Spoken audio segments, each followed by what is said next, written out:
Shipmates, this week we'll celebrate our nation's independence, 244 years of self-determination and freedom.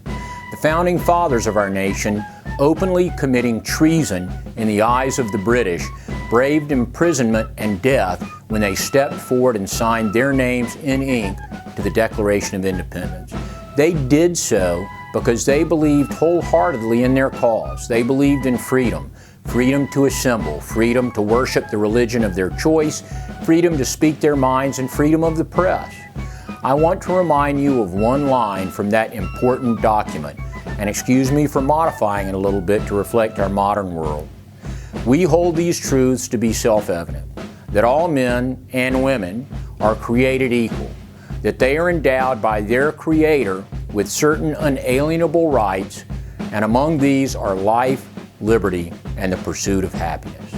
Now, while these words were written more than 2 centuries ago, and while our nation, in my opinion, is still the greatest nation on earth, we still have a long way to go in reaching the lofty goals of our founding fathers.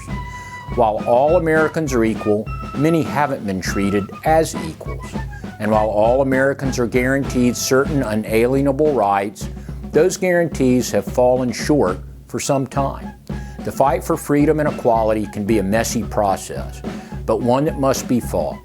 I see no difference between the Boston Tea Party and African Americans refusing to give up their seats at a Woolworth's lunch counter.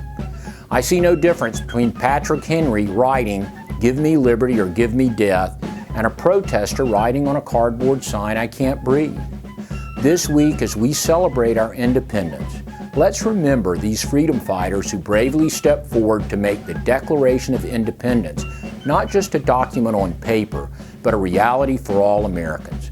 People like President Abraham Lincoln, Susan B. Anthony, the Reverend Dr. Martin Luther King, Harvey Milk, and Cesar Chavez. Let's stand together with them, and in the words of the last sentence of the Declaration of Independence, pledge to each other our lives, our fortunes, and our sacred honor. Thanks for what you do. Thanks for what your families do. Let's all wish a happy birthday to the United States of America.